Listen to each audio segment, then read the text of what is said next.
मंगलाचरण कर। हरे कृष्णा। हरे कृष्णा, सभी का बहुत बहुत स्वागत है।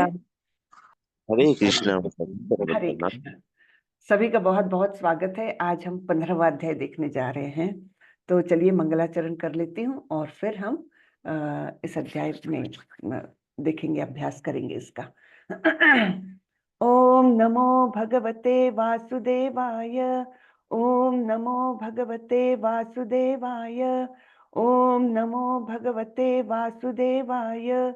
ओम अज्ञानतिमिरान्धस्य ज्ञानाञ्जनशलाकया चक्षुरुन्मिलितं येन तस्मै श्रीगुरवे नमः। श्रीचैतन्यमनोभीष्टं स्थापितं येन भूतले स्वयं रूपः कदा मह्यं ददाति स्वपदान्तिकं। वन्देऽहं श्रीगुरो श्रीयुतपदकमलं श्रीगुरुन् वैष्णवांश्च श्रीरूपं साग्रजातं सहगण रघुनाथान्वितं तं सजीवं साद्वैतं सावधूतं परिजनसहितं कृष्णचैतन्यदेवं श्रीराधाकृष्णपादान् सहगण ललिता श्रीविशाखान्वितांश्च। हे कृष्ण करुणा सिंधु दीनबंधु जगत्पते गोपेश गोपिका कांत श्री राधा कांत नमोस्तुते। तप्त कांचन गौरांगी राधे वृंदावनेश्वरी वृषभानुसुते देवी प्रणमामि हरिप्रिये। नमो विष्णुपदाय कृष्णपृष्ठाय भूतले श्रीमते भक्ति वेदांत स्वामी इति नामिने। नमस्ते सारस्वते देवे गौरवाणी प्रचारिणे निर्विशेषाय शून्यवादी पाश्चात्य देशतारिणे। जय श्री कृष्ण चैतन्य प्रभो नित्यानंदा श्री अद्वैत गदाधर श्रीवासादि गौर भक्त वृंदा। हरे कृष्णा कृष्ण कृष्णा हरे हरे, हरे रामा राम रामा हरे हरे, हरे कृष्णा कृष्ण कृष्णा हरे हरे, हरे रामा राम राम हरे हरे। हरे कृष्णा सभी को। हरे कृष्णा। मैंने कृष्णा माता जी, दंडवत प्रणाम। दंडवत प्रणाम। तो आज का अध्याय पुरुषोत्तम योग। पिछला अध्याय कौन सा था? प्रकृति के 3 गुण, है ना? तो उनके बारे में हमने बहुत सविस्तर चर्चा की, किस प्रकार ये तीनों गुण हम में प्रकट होते हैं, क्या उसके लक्षण है और हमारा गंतव्य क्या होगा इन गुणों में रह करके। ये सब हमने देखा था। और उसमें एक खासियत हमने हमेशा ध्यान रखनी चाहिए कि ये 3 गुण हमेशा एक दूसरे से रस्सी खींच इनकी चलती रहती है। तो कभी हम पर सत्वगुण का प्रभाव अधिक दिखता है, कभी रजोगुण का, कभी तमोगुण का। तो ये एक दूसरे से रस्सी खींच करते हुए हमको ज्यादा से ज्यादा प्रभावित करने को देखते रहते हैं, प्रयत्नशील होते हैं। तो इसलिए हमको प्रयत्न पूर्वक सत्व गुण में कम से कम हमेशा स्थित रहे, ऐसी ये हमारा प्रयास रहना चाहिए, हमेशा रहना चाहिए। नहीं तो ये गुण हम पर हावी होंगे और हम कोई ना कोई ऐसे कर्म करेंगे जो कर्म बंधन उत्पन्न करेगा, है ना? सतोगुण के भी कर्म बंधन होते हैं, लेकिन फिर भी वो हमको पापों से मुक्ति दिला सकते हैं। तो इस प्रकार हमको अल्टीमेट हमारा एम क्या होना चाहिए? गुणातीत होने का। तो गुणातीत किस प्रकार हुआ जा सकता है, ये भी हमने 14वें अध्याय में देखा था। और उसका एकदम जीवंत उदाहरण गुणातीत होने का वो है हमारे प्रभुपाद। चाहे मान मिले चाहे अपमान मिले, हाँ, परिस्थिति कैसी भी हो, अविचलित मन से, है ना, वो कोई यानी अमानित्वम अदाम्भित्वम, इस प्रकार से उन्होंने अपना संपूर्ण जीवन व्यतीत किया। तभी तो वो इतने महान भक्त बन सके। और ये उनकी भक्ति का ही प्रभाव है जो आज करोड़ों लोग उनके अनुयायी है, करोड़ों से, है ना। हर एक देश में आप देखेंगे तो प्रभुपाद जी की पूजा हर इस्कॉन के मंदिर में होती है। हर भक्त उनकी घर में रहकर भी उनकी पूजा करते हैं। क्यों? क्योंकि उतना आदर है मन में। हाँ, जो हमको मुक्ति का मार्ग दिलाने के लिए सक्षमता से उन्होंने जो काम किया है, तो वो अद्वितीय है। कोई नहीं ऐसा कर सकता। ऐसा काम उन्होंने कर दिखा है जो एकदम तमोगुण में लिप्त, पूर्णतः ड्रगिस्ट, है ना, हिप्पीज जो थे, उनको तक उन्होंने महान भक्त बनाया। तो ये उनकी भक्ति का प्रभाव है।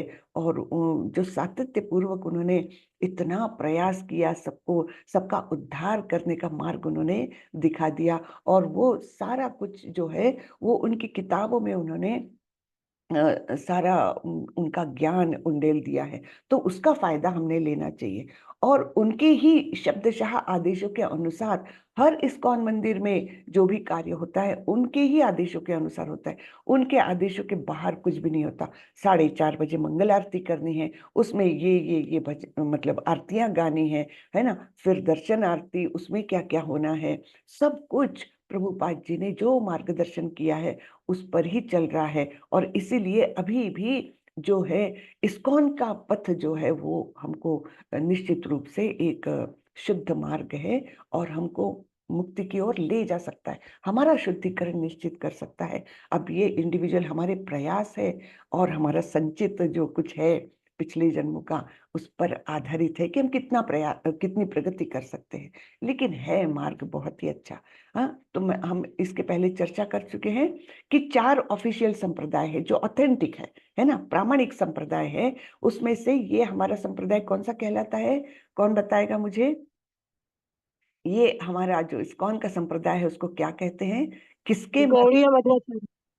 करेक्ट, है ना। ब्रह्मा जी से निकला हुआ ये गौड़िया माधव संप्रदाय है, ब्रह्मा जी से निकला हुआ है। और 4 जो है अन्य 3 है, वो एक है लक्ष्मी जी का श्री संप्रदाय, एक कुमार संप्रदाय है, और एक रुद्र संप्रदाय जो शिव जी से आया हुआ है।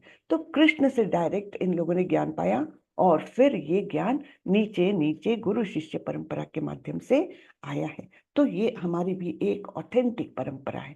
अन्य 3 भी है, लेकिन है क्या, लेकिन होता क्या है, हम लोग ये संप्रदाय वगैरह के बारे में जानते नहीं है, ऑथेंटिक कौन से मार्ग है ये जानते नहीं है। और फिर कोई भी स्वयं घोषित ऐसे गुरु निर्माण होते हैं और बहुत लोग, भोले भाले लोग, उनके चक्कर में आकर के ठगे जाते हैं, बराबर ना। तो हम बहुत ही भाग्यवान हैं, हमने ऑथेंटिक परंपरा निश्चित रूप से पकड़ी है, इसमें कोई शंका नहीं है। तो चलिए हम आज का अध्याय देखते हैं, पुरुषोत्तम योग, पुरुष का उत्तम, उत्तम पुरुष का योग। अब पुरुष किसे कहते हैं? पुरुष यानी भोक्ता, है ना, जो भोग करता है वो पुरुष कहलाता है। और ऐसा उत्तम पुरुष, हाँ, और उनके साथ जुड़ना योग, योग यानी क्या? परमेश्वर के साथ जुड़ने की प्रक्रिया। तो इस प्रकार पुरुषोत्तम योग यानी उत्तम पुरुष से जुड़ना है हमको। तो ऐसे कौन है? भोक्तारम यज्ञ तपसाम सर्वलोक महेश्वरम सुहृदम सर्वभूतानाम ज्ञात्वा माम शांति मृच्छति। ये शांति सूत्र हमने 5वें अध्याय में देखा है, अंतिम श्लोक था। तो वहां पर क्या बताया भगवान ने? मैं ही समस्त यज्ञों का, तपस्याओं का भोक्ता हूँ। वास्तविक भोक्ता केवल भगवान ही है, और हम भी छोटे मोटे भोक्ता है। लेकिन हम, हमारी मर्यादा कहाँ तक है? ये प्रकृति ने दिए हुए जो साधन है उनका हम विधोन कर रहे हैं और अपने आप को भोक्ता मान रहे हैं। वास्तविक भोक्ता तो भगवान श्री कृष्ण ही है। तो आगे बढ़ते हैं। श्री भगवान उवाच ऊर्ध्वमूलमधः शाखम् अश्वत्थं प्राहुरव्ययम् छन्दांसि यस्य पर्णानि यस्तं वेद स वेदवित्। भगवान ने कहा जाता है कि एक शाश्वत वृक्ष है अश्वत्थ, शाश्वत अश्वत्थ वृक्ष है जिसकी जड़ें तो ऊपर की ओर है और शाखाएं नीचे की ओर, तथा पत्तियां वैदिक स्तोत्र है। जो इस वृक्ष को जानता है वह वेदों का ज्ञाता है। तो भगवान एक ऐसे पेड़ का वर्णन कर रहे हैं, प्रचंड वृक्ष है। अब अश्वत्थ वृक्ष तो छोटा मोटा हो नहीं सकता। अश्वत्थ वृक्ष यानी बरगद का पेड़ जो बड़ा होता है ना। तो और उसकी खासियत क्या है? इसकी जड़ें ऊपर की ओर है और शाखाएं पत्तियां वगैरह नीचे की ओर है। तो क्या आप लोगों ने कभी ऐसा कोई वृक्ष देखा है? कोई मुझे जवाब दे, क्या ऐसा वृक्ष पॉसिबल है? नए विद्यार्थियों में से दे कोई, नए जो जुड़े हैं उनमें से दे, क्या ऐसा वृक्ष पॉसिबल है कहीं कि ऐसा जी है अश्वत्थ? माता जी, जी बताइए, कहाँ होता है? बरगद का पेड़। बरगद का पेड़, लेकिन उसकी मेन जड़ तो जमीन के अंदर ही होती है ना प्रभु, वो ऊपर कहाँ उसके होती? बाद जी जी प्रभु, कोशिश ऊपर कर। से भी निकलता है माता जी बरगद। हाँ, वो तो फिर लटकने नीचे की ओर ही जाती है ना। उसके बाद नीचे आते ही जमीन में है वो जड़ बन। हाँ ठीक है, लेकिन फिर भी जो मेन जड़ है वो कहाँ रहती है? वो जमीन के अंदर मजबूती से रहती है ना। ठीक है। और कौन बताएगा? मीनल माता जी। अच्छा, एक मिनट मीनल माता जी। परंजय प्रभु, आप कोशिश करना चाहेंगे? माता जी, मैंने तो ऐसा वृक्ष नहीं देखा है। नहीं देखा है, बिल्कुल सही बात, मैंने भी नहीं देखा है। ठीक है, मीनल माता जी आप बताएं कहाँ पर ये पॉसिबल है? हरे कृष्ण माता जी, दंडवत प्रणाम माता जी। धन्यवाद। वृक्ष नहीं है, लेकिन इसकी छाया वृक्ष हम कोई नदी किनारे और तालाब के किनारे ऐसा देख सकते हैं कि वो उल्टा दिखता है हमें। बिल्कुल सही, बिल्कुल मीनल माता जी ने बिल्कुल सही पॉइंट बताया कि अगर हम किसी सरोवर के किनारे खड़े हैं और बाजू में एक विशाल वृक्ष है, और जब हम उस वृक्ष की परछाई देखते, प्रतिबिंब देखते हैं तालाब में, तब हमको कैसा महसूस होता है? ऐसा लगता है कि जैसे वो जड़ें ऊपर की ओर है और वो वृक्ष का जो टहनियाँ शाखाएं जो हैं वो नीचे की ओर जा रही है। आप ऐसा महसूस करके देखिए कभी, हाँ, कि कोई तालाब के किनारे या नदी के किनारे खड़े रहे, उसके बाजू में अगर वृक्ष है तो हमको ऐसा महसूस होगा कि वो जो एक्चुअल में जो शाखाएं ऊपर ऊपर है वो सब नीचे की ओर दिखती है प्रतिबिंब में। तो ये ऐसा वृक्ष का वर्णन भगवान कर रहे हैं। और तो और उसकी खासियत क्या है? उसकी पत्तियां वैदिक स्तोत्र है। हाँ, तो जो वेदों के स्तोत्र है वो उसकी पत्तियां है ना, अजीब सा वृक्ष। तो ये वर्णन आता है एक्चुअली हमारे भौतिक जगत का। भौतिक जगत का ये वर्णन है जो उल्टा वृक्ष है, जो प्रतिबिंब स्वरूप है आध्यात्मिक जगत का। ठीक है ना, आध्यात्मिक जगत एक वास्तविक वृक्ष है और ये भौतिक जगत उसका प्रतिबिंब मात्र है। और फिर भगवान बोल रहे हैं जो इस वृक्ष को जानता है वह वेदों का ज्ञाता है। तो ये भौतिक जगत का जो स्वरूप जानता है वो वेदों का ज्ञाता है, यानी उसको ये ज्ञान प्राप्त हुआ। वेद यानी एक्चुअली ज्ञान, ज्ञान का ही पर्यायवाचक शब्द है वेद। लेकिन वेद कौन से? जो भगवान द्वारा निर्मित है ना। वेदेश्च सर्वैर अहम एव वेद्य, ये यहाँ पर 15वें अध्याय में हम आगे पढ़ने वाले हैं। तो इन वेदों का ज्ञाता हो जाता है जो भौतिक जगत के स्वरूप को जानता है। तो हम थोड़ा सा तात्पर्य पढ़ लेते हैं। तात्पर्य श्रीला प्रभुपाद द्वारा, श्रीला प्रभुपाद की जय। भक्ति योग की महत्ता की विवेचना के बाद यह पूछा जा सकता है कि वेदों का क्या प्रयोजन है। इस अध्याय में बताया गया है कि वैदिक अध्ययन का प्रयोजन कृष्ण को समझना है। अतएव जो कृष्ण भावना भावित है, जो भक्ति में रत है, वह वेदों को पहले से जानता है। तो भक्ति का महात्म्य कितना है ना। हर जगह पर हम देखते हैं कि भक्ति का कुछ अलग से हमको ज्ञान लेने की जरूरत नहीं है। भक्ति में जो आ गया उसको वेदों का ज्ञान अपने आप हृदय से प्राप्त हो जाता है। भगवान वो ज्ञान देते हैं, है ना। तो 10वें अध्याय में हमने देखा था कि जो भक्ति में रत है उसको मैं मन से ही, हृदय से ही ज्ञान प्रदान करता हूँ, ऐसा 10वें अध्याय में भगवान ने बोला था, है ना। और वो ज्ञान कैसा रहता है? उस ज्ञान के माध्यम से वो मुझ तक आ सकता है। हाँ, ऐसा ज्ञान भगवान प्रदान करते हैं। तो इस भौतिक जगत के बंधन की तुलना अश्वत्थ के वृक्ष से की गई है। जो व्यक्ति सकाम कर्मों में लगा है उसके लिए इस वृक्ष का कोई अंत नहीं, क्योंकि क्या होता है, एक सकाम कर्म के बाद दूसरा सकाम कर्म, एक इच्छा तृप्त की तो दूसरी 10 इच्छाएं हाजिर है, और इन 10 इच्छाओं को पूरा करने के लिए फिर कर्म में लगता है व्यक्ति, है ना। तो इस प्रकार वो सकाम कर्मों में बिल्कुल एक कर्म के बाद दूसरा इस प्रकार वो घूमता ही रहता है। और इसके कारण होता क्या है, उसको अलग अलग योनियां मिलती रहती है। इच्छा, जो उसकी अतृप्त इच्छाएं हैं, वो उसको अगली योनि तक ले जाती है ना। और फिर क्या होता है, वह एक शाखा से दूसरी में और दूसरी से तीसरी में घूमता रहता है। इस जगत रूपी वृक्ष का कोई अंत नहीं है, और जो इस वृक्ष में आसक्त है उसकी मुक्ति की कोई संभावना नहीं है।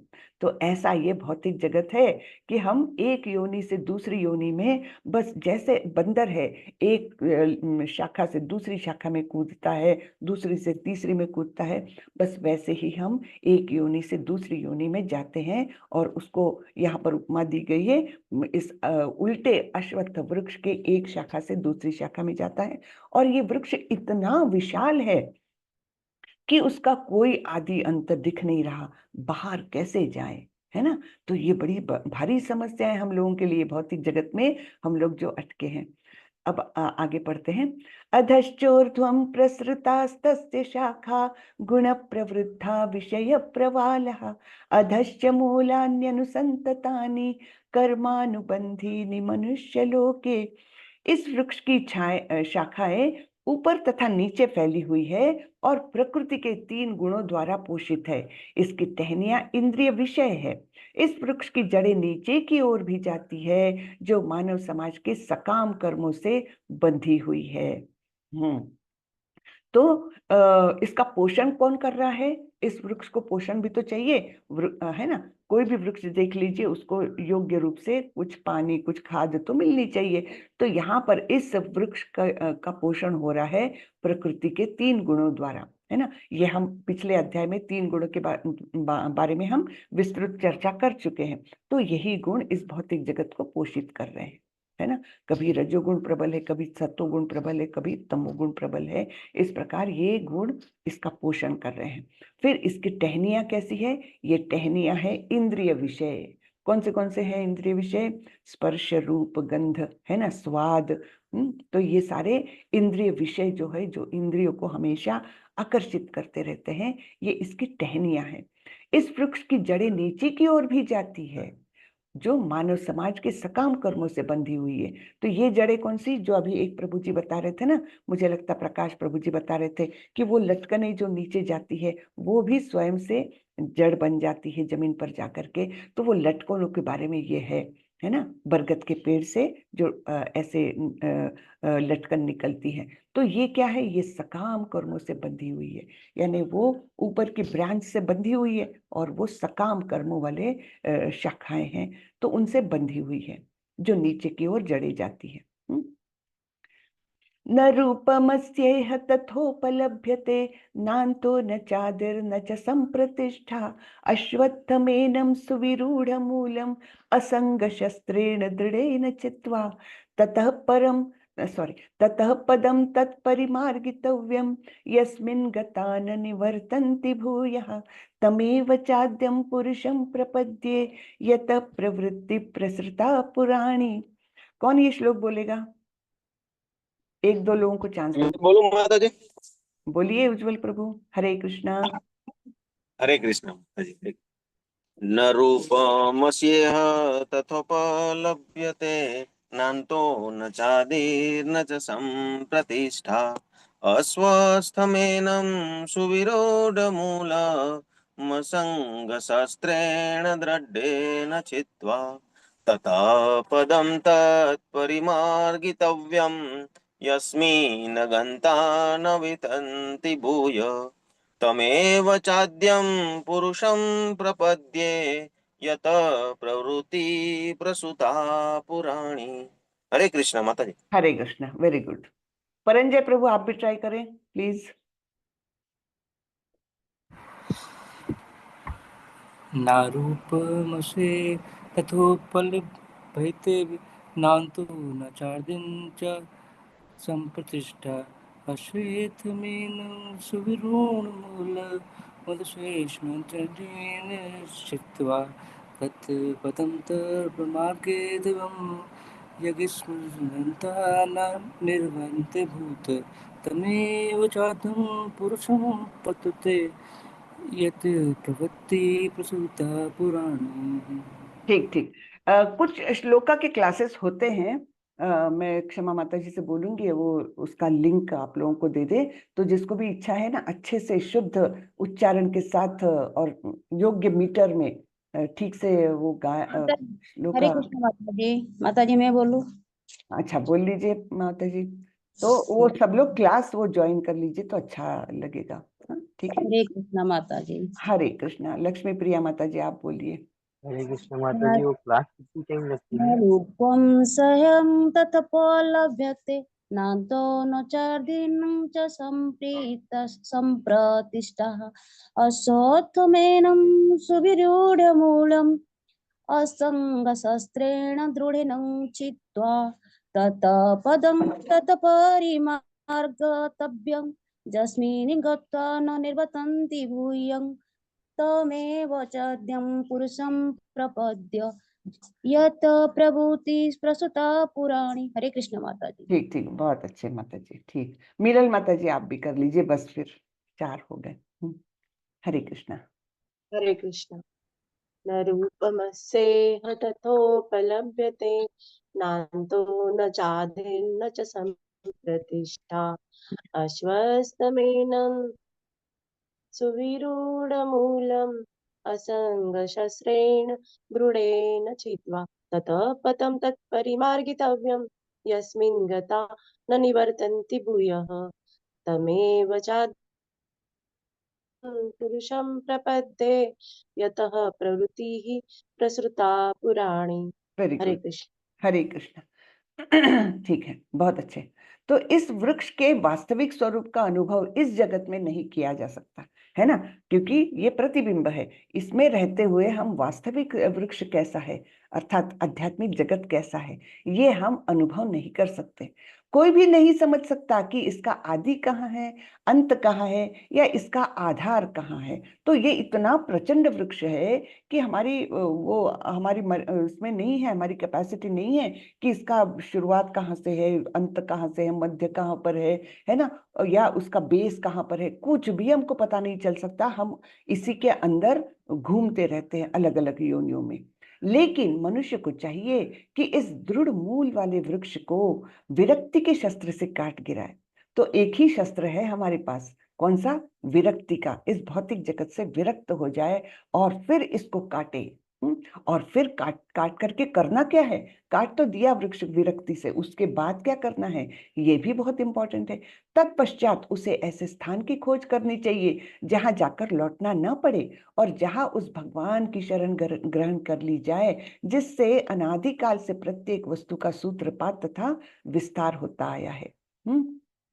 तो बाहर तो निकल गए, हमने विरक्ति के शस्त्र से इस अश्वत्थ वृक्ष को काट दिया, बाहर आ गए, लेकिन उसके बाद हमको खोज करनी है ऐसे स्थान की जहां जाकर के हमको फिर वापस यहाँ पर लौटना न पड़े, इस भौतिक जगत में लौटना न पड़े। और वो स्थान कौन सा है? वो है भगवान का परम धाम। और फिर हमको उस स्थान की खोज करके भगवान की शरण ग्रहण करनी है ना। और ये भगवान का स्वरूप कैसा है कि हर एक वस्तु का सूत्रपात उन्होंने ही किया है ना। वो एक श्लोक हमने 10वें अध्याय में देखा था ना, कौन सा था?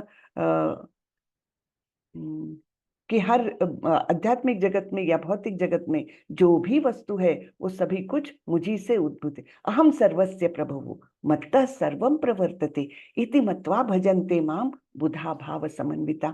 तो वहां पर विभूति योग नामक अध्याय में हमको भगवान ने बताया है कि सभी कुछ जो है वो सब मुझी से उत्पन्न हुआ है। और इस बात को जो बुद्धिमान मनुष्य जानते हैं, बुधा भाव समन्विता, है ना। तो केवल बुद्धिमान लोग ही इसको जान सकते हैं। तो भगवान को जानने के लिए एक्चुअली भक्ति के अलावा दूसरा कोई मार्ग नहीं है। ज्ञान वगैरह तो हमको आधे रास्ते छोड़ देंगे, ज्ञान हमको पूर्णतः भक्ति में नहीं ले जा सकता और भगवान के पास तक नहीं ले जा सकता।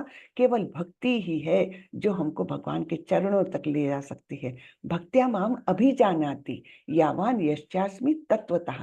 केवल भक्ति के माध्यम से मैं जिस स्वरूप में हूँ, उस स्वरूप को कोई ठीक से जान सकता है। ये भगवान 18वें अध्याय में बताने वाले हैं। तो इस प्रकार ये हमको क्या करना है, विरक्ति के शस्त्र से इस अश्वत्थ वृक्ष को काटे और फिर ऐसे स्थान की खोज करे जहां जाकर यहाँ वापस नहीं आना पड़ेगा। निर्माण मोहाजित संग दोषा अध्यात्म नित्या विनिवृत्त कामः द्वंद्वैर्विमुक्ताः सुख दुःख संगैर गच्छन्त्य मूढ़ा पदमव्ययं तत्। जो झूठी प्रतिष्ठा, मोह तथा कुसंगति से मुक्त है, जो शाश्वत तत्व को समझते हैं, जिन्होंने भौतिक काम को नष्ट कर दिया है, जो सुख तथा दुख के द्वंद्व से मुक्त है और जो मोह रहित होकर परम पुरुष के शरणागत होना जानते हैं, वे उस शाश्वत राज्य को प्राप्त होते हैं। तो इसके लिए हमको विरक्ति के शस्त्र द्वारा काटना भी है। तो इतनी आवश्यकताएं हैं। क्या है? ये झूठी प्रतिष्ठा, जो भौतिक प्रतिष्ठा हम मानते हैं, मेरा घर, मेरा परिवार, है ना, मेरे बच्चे कितने बड़े अच्छे पद पर है, ये सब झूठी प्रतिष्ठा। फिर मोह और कुसंगति से मुक्त है। कुसंगति किसे कहा गया है? जो पूर्णतः भौतिकता में लिप्त है, तो उनको ही कुसंगति कहा गया है। और हमको संगति किसकी करनी चाहिए? भक्तों की संगति करनी चाहिए, जो हमको योग्य मार्ग पर ले जाने में सक्षम है। अन्यथा हम ऐसे भौतिकता से लिप्त लोगों में रहेंगे कि आज ये खरीदना है, कल हमको वहाँ ये करना है। मतलब क्या है? बस इसी में एंजॉयमेंट ढूंढते हैं। जो रोजमर्रा की बातें हैं, जो टीवी चल रहा है, पेपर आ रहा है, तो इसमें जो पूरी तरह से लिप्त है, इसको कुसंगति कहा गया है ना। तो ऐसे लोगों से मुक्त है जो शाश्वत तत्व को समझते हैं। यानी ये जीवन बर्बाद करने के लिए नहीं है, केवल खाया पिया सोया एंजॉय किया, उसके लिए नहीं मिला है ये इतना दुर्लभम मानुषम जन्म, है ना। इतना दुर्लभ जीवन है, वो केवल यही सब करने में हमको बर्बाद नहीं करना है, शाश्वत तत्व को समझना है। यानी हमारे जीवन का लक्ष्य क्या है, वो समझ करके हमने अपना जीवन बिताना है। जिन्होंने भौतिक काम को नष्ट कर दिया है, काम यानी ये आसक्ति के रूप में, है ना, भौतिक आसक्तियों को नष्ट कर दिया है, जो सुख तथा दुख के द्वंद्व से मुक्त है। सुख दुख तो आने जाने हैं, जो से दूसरे अध्याय में ही भगवान ने अर्जुन को जो उपदेश दिया है, उसमें क्या बताया है? मात्रा स्पर्शास्तु कौन्तेय शीतोष्ण सुख दुःखदः आगमा अपायिनो अनित्यम तांस्तितिक्षस्व भारत। तो ये सुख और दुख तो आने जाने हैं ही, उसमें कोई दो मत नहीं है।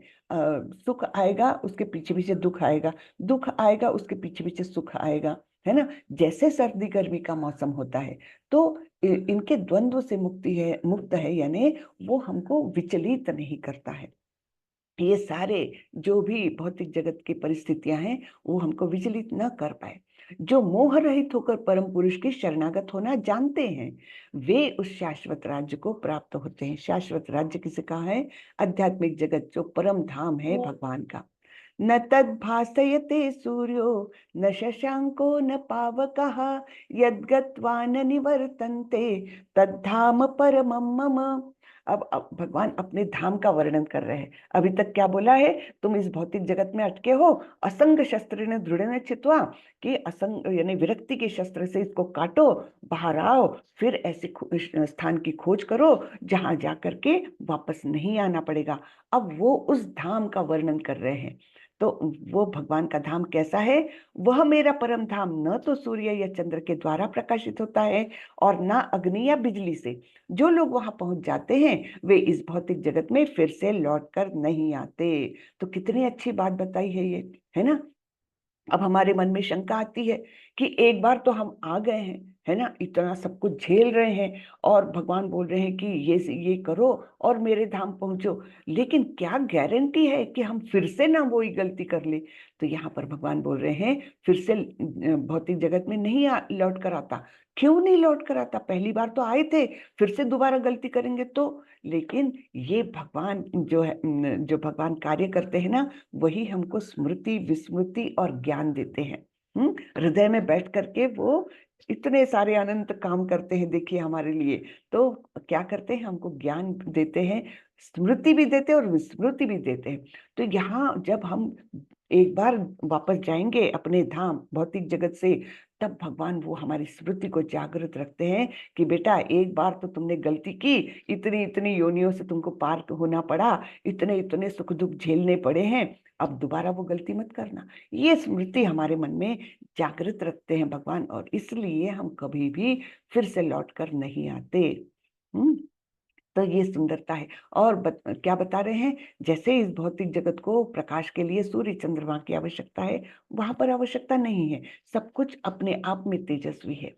हाँ, तो किसी सूर्य की किसी चंद्रमा की आवश्यकता नहीं है, ना बिजली ना अग्नि की आवश्यकता है, सब कुछ स्वयं प्रकाशित है। हाँ, कितना सुंदर धाम होगा भगवान का, है ना। तो वहां जाकर के कोई भी वापस लौट कर नहीं आता। ममैवांशो जीवलोके जीवभूतः सनातनः मनः षष्ठानि इंद्रियाणि प्रकृतिस्थानि कर्षति।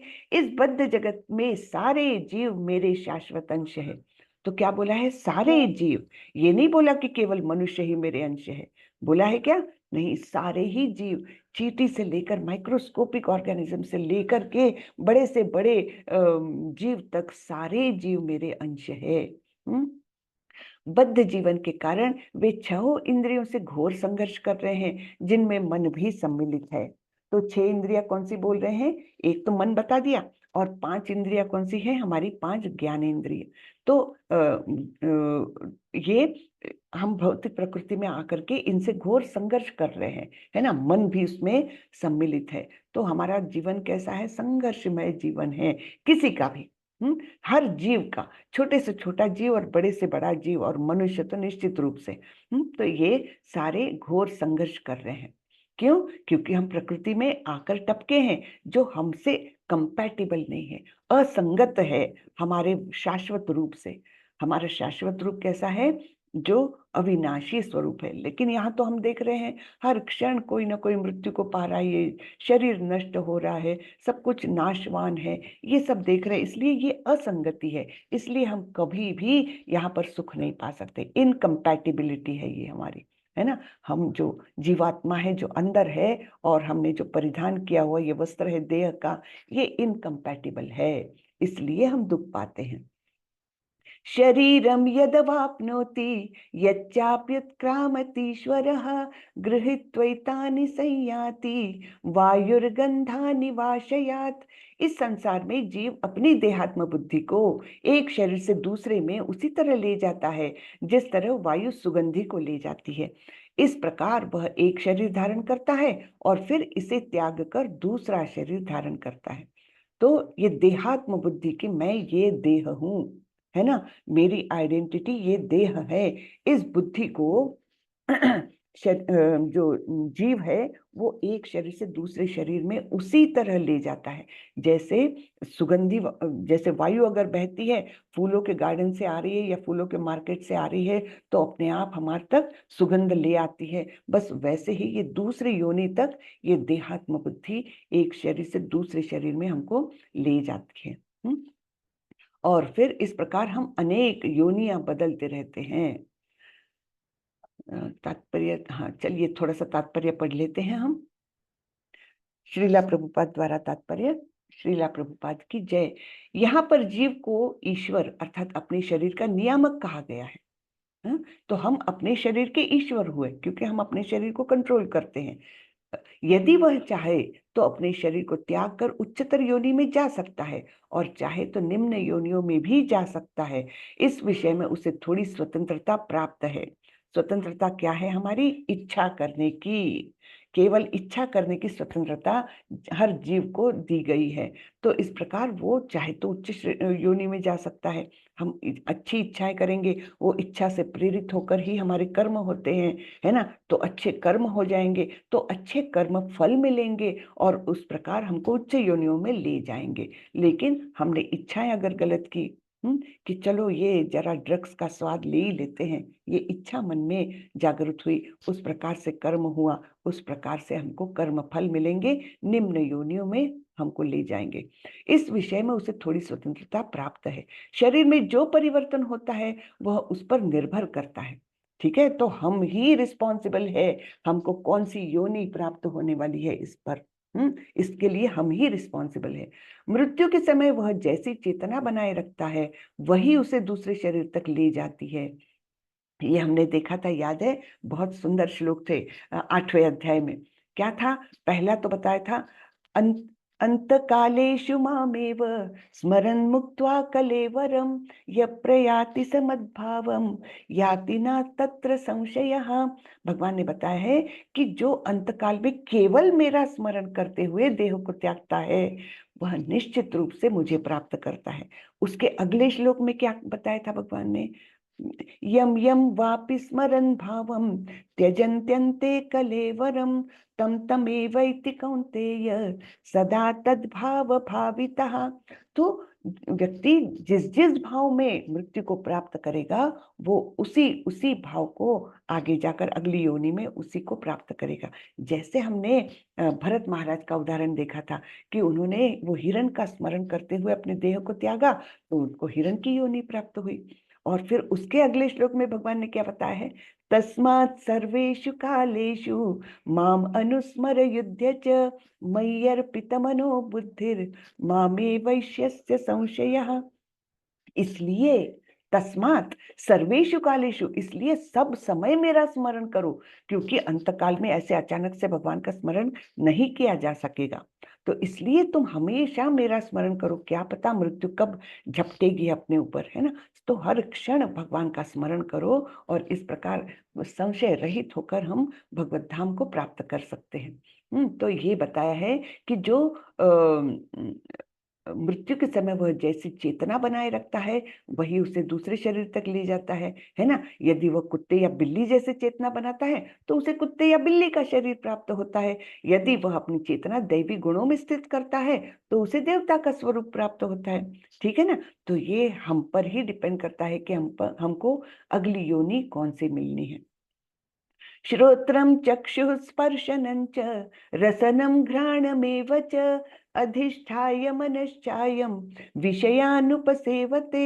इस प्रकार दूसरा स्थूल शरीर धारण करके जीव विशेष प्रकार के कान, आंख, जीभ, नाक तथा स्पर्श इंद्रिय अर्थात त्वचा प्राप्त करता है जो मन के चारों ओर संपुंजित है। इस प्रकार वह इंद्रिय विषयों के एक विशिष्ट समुच्चय का भोग करता है। तो कोई भी योनि प्राप्त हो उसको एक विशिष्ट प्रकार का शरीर मिल जाता है ना? जैसे अगर हमने इच्छाएं रखी, उस प्रकार का हमारा कर्म रहा कि हम कुत्ते की योनियों को प्राप्त करें तो हम कुत्ते जैसा शरीर पाएंगे। और फिर वो कैसे है? एक अलग प्रकार की, मतलब मनुष्य के जैसे नाक, कान, आंखें तो नहीं होगी, वो उस शरीर के अनुरूप होगा और फिर उसी शरीर में हम भोग करते हैं, है ना? जो कुत्ते का ये रहता है कि हड्डी चबाना, गंदगी में लेट जाना, जो कुछ है कुत्ते के स्वभाव, वो उसी प्रकार का विशिष्ट समुच्चय का भोग करता है। और वैसे ही इंद्रिय विषयों की ओर वो ललचाता है ना? जैसे मनुष्य के लिए इंद्रिय विषय अलग होंगे, कुत्ते के लिए अलग होंगे, बिल्ली के लिए अलग होंगे। तो जिस प्रकार का शरीर प्राप्त होता है, जो योनि प्राप्त होती है, उसी प्रकार का उसका विषय भोग चलता है। उत्क्रामन्तं स्थितं वापि भुञ्जानं वा गुणान्वितं विमूढ़ा नानुपश्यन्ति पश्यन्ति ज्ञानचक्षुषः। मूर्ख न तो समझ पाते हैं कि जीव किस प्रकार अपना शरीर त्याग सकता है, न ही वे यह समझ पाते हैं कि प्रकृति के गुणों के अधीन वह किस तरह के शरीर का भोग करता है। लेकिन जिसकी आंखें ज्ञान में प्रशिक्षित होती है वह यह सब कुछ देख सकता है। तो जब हम भगवत गीता के इस प्रकार से अध्ययन कर रहे हैं और भी डीप अध्ययन की आवश्यकता है, तब थोड़े से हमको ज्ञान चक्षु थोड़े से मिल जाते हैं और फिर हम समझ सकते हैं कि किस प्रकार ये अलग अलग योनियों में जीव भटकता है। बराबर है ना? तो ज्ञान चक्षुषः शब्द अत्यंत महत्वपूर्ण है। बिना ज्ञान के कोई न तो यह समझ सकता है कि जीव इस शरीर को किस प्रकार त्यागता है, न ही यह कि वह अगले जीवन में कैसा शरीर धारण करने जा रहा है, अथवा यह कि वह विशेष प्रकार के शरीर में क्यों रह रहा है। तो ये सब कुछ हमको ये ज्ञान के माध्यम से ही हम समझ पा रहे हैं, अन्यथा नहीं, है ना। यतन्तो योगिनश्चैनं पश्यन्त्यात्मन्यवस्थितं यतन्तोऽप्यकृतात्मानो नैनं पश्यन्त चेतसः। आत्म साक्षात्कार को प्राप्त प्रयत्नशील योगी जन यह सब स्पष्ट रूप से देख सकते हैं, लेकिन जिनके मन विकसित नहीं है और जो आत्म साक्षात्कार को प्राप्त नहीं है, वे प्रयत्न करके भी यह नहीं देख पाते कि क्या हो रहा है ना। तो निश्चित रूप से जो सामान्य लोग हैं, जिन्होंने कभी भी इस वैदिक साहित्य की ओर मुड़ के भी नहीं देखा, कभी भक्ति में आए ही नहीं, है ना, बस अपना जीवन केवल एंजॉयमेंट में है, बिता रहे हैं, बाकी योनियों में तो ये चांस भी नहीं मिलता। मनुष्य योनि ही एकमेव है जहां पर हम कम से कम अपना जीवन लक्ष्य को समझ सकते हैं, उस दृष्टि से प्रयत्न कर सकते, केवल मनुष्य योनि में। तो फिर भी अगर हम उसको वेस्ट कर दे तो हमारे जैसा क्या बोलेंगे, दुर्भाग्यशाली कोई नहीं है, है ना। तो आत्म साक्षात्कार को प्राप्त योगी जन ये सब कुछ देख सकते हैं, लेकिन जो नहीं कोई भी इस मार्ग पर आते हैं, तो उनको बिल्कुल भी कुछ समझ नहीं सकता। उनको लगता है कि बस ये जीवन खत्म हुआ, जिंदगी मिले ना दोबारा, बस इसको एंजॉय करो। लेकिन जिंदगी तो मिलती है बार बार, हाँ, बार बार मिलती है, अलग अलग योनियों में मिलती है, ये सब उनको पता नहीं रहता। यदादित्यगतं तेजो जगद्भासयतेऽखिलं यच्चंद्रमसि यच्चाग्नौ तत्तेजो विद्धि मामकम। सूर्य का तेज जो सारे विश्व के अंधकार को दूर करता है, मुझसे ही निकलता है। चंद्रमा तथा अग्नि के तेज भी मुझसे ही उत्पन्न है। तो जो कुछ भी तेजस्वी है, हमने 10वें अध्याय में भी देखा था ना, भगवान बोलते हैं जो कुछ भी तेज है वो केवल मेरे तेज के एक स्फुल्लिंग मात्र से निकलता है। तो यहाँ पर भी वही बात है कि सूर्य और चंद्र भी उन्हीं से प्रकाश पाते हैं। स्वयं प्रकाशित नहीं है, वो भगवान से प्रकाश पाते हैं, तब कहीं हमको प्रकाश देते हैं। गामाविश्य च भूतानि धारयाम्यहमोजसा पुष्णामि चौषधि सर्वः सोमो भूत्वा रसात्मकः। मैं प्रत्येक लोक में प्रवेश करता हूँ और मेरी शक्ति से सारे लोग अपनी कक्षा में स्थित रहते हैं। मैं चंद्रमा बनकर समस्त वनस्पतियों को जीवन रस प्रदान करता हूँ। तो अब भगवान बता रहे हैं उनके कार्य, कैसे कैसे विशिष्ट कार्य कर रहे हैं भगवान। तो ये जो अनेक ग्रह आसमान में घूमते रहते हैं, अपनी अपनी कक्षा में घूमते हैं, कैसे क्या घूमते हैं, तो ये भगवान बोल रहे हैं मेरी शक्ति से सारे लोग अपनी अपनी कक्षा में स्थित है, अन्यथा क्या हो जाएगा, टकराएंगे वो और विनाश हो जाएगा। लेकिन भगवान उनको ऐसे स्थित करते हैं कि वो अपनी कक्षा से बाहर नहीं जा सकते, है ना। तो हम देखते अपना हमारा जो ग्रह मंडल है वो, और भी अन्य ग्रह मंडल बहुत सारे हैं, सब कुछ अपनी अपनी कक्षा में घूमते रहते हैं, वो केवल भगवान की शक्ति के कारण। मैं चंद्रमा बनकर समस्त वनस्पतियों को जीवन रस प्रदान करता हूँ। तो हमको तो अभी तक क्या पता था कि जो फोटोसिंथेसिस होता है, सूर्य प्रकाश वनस्पतियों को मिलता है, तब उनकी ग्रोथ होती है ये वो। लेकिन यहाँ भगवान स्वयं बता रहे हैं चंद्रमा का भी उसमें बहुत बड़ा रोल है, और वो जो जीवन रस है ना, जिसके माध्यम से हमारा पोषण होता है, उन वनस्पतियों को खाते हैं हम, और फिर हमको पोषण जो मिलता है वो चंद्रमा के द्वारा मिलता है। और चंद्रमा, भगवान स्वयं, मैं चंद्रमा बनकर सभी वनस्पतियों को जीवन रस देता हूँ। यानी भगवान ये सारे कार्य हमारे लिए करते हैं। क्यों? क्योंकि भगवान ने बताया ना, ममैवांशो जीवलोके, सारे जीव मेरे ही अंश है। तो इसलिए भगवान हमारे पालन पोषण की सारी गतिविधियां करते हैं, स्वयं करते हैं। और आगे बहुत सुंदर बात बता रहे हैं, अहम वैश्वानरो भूत्वा प्राणिनां देहमाश्रितः प्राणापान समायुक्तः पचाम्यन्नम चतुर्विधम। और तो और भगवान क्या करते हैं, हमारे जठर में बैठते हैं। मैं समस्त जीवों के शरीरों में पाचन अग्नि अर्थात वैश्वानर हूँ, और मैं श्वास प्रश्वास प्राण वायु में रहकर 4 प्रकार के अन्नों को पचाता हूँ। तो हम जो खाते हैं गटर गटर खाते ही जाते हैं, है ना। अभी खाना खाकर नहीं उठे तो आइसक्रीम खाएंगे, वो खा के नहीं उठे तो स्वीट खाएंगे, ऐसे खाते ही रहते हैं, और ये नहीं सोचते कि उस जठर को हम कितना लोड दे रहे हैं, है ना। तो भगवान क्या बोल रहे हैं, मैं ही पाचन अग्नि हूँ। जो पचाने की इतनी जटिल गतिविधियां हैं वो भगवान स्वयं करते हैं हमारे लिए करते हैं। और कैसे करते हैं, पाचन अग्नि के स्वरूप में अंदर बैठे हैं और श्वास और प्रश्वास यानी जो प्राण वायु आता जाता रहता है उसमें भी रह करके वे सारे अन्नों को पचाते हैं। तो 4 प्रकार के अन्नों को पचाते हैं। 4 प्रकार में सारे अन्न आ जाते हैं, इसलिए 4 प्रकार बोला है। कौन से? एक तो चबाने वाले, एक यानी चुएबल, है ना, फिर दूसरे गटक जाने वाले, पीने वाले, फिर तीसरे हैं चाटने वाले, और चौथे हैं स्वालो करने वाले, है ना, गटक जाने वाले, वो भी है। तो यहाँ पर दिया हुआ है, देखिए। हाँ, देखिए, अन्न 4 प्रकार का होता है। कुछ निगले जाते हैं जो पेय, कुछ चबाए जाते हैं वो भोज्य, कुछ चाटे जाते हैं वो लेह्य, तथा कुछ चूसे जाते हैं जो चोष्य।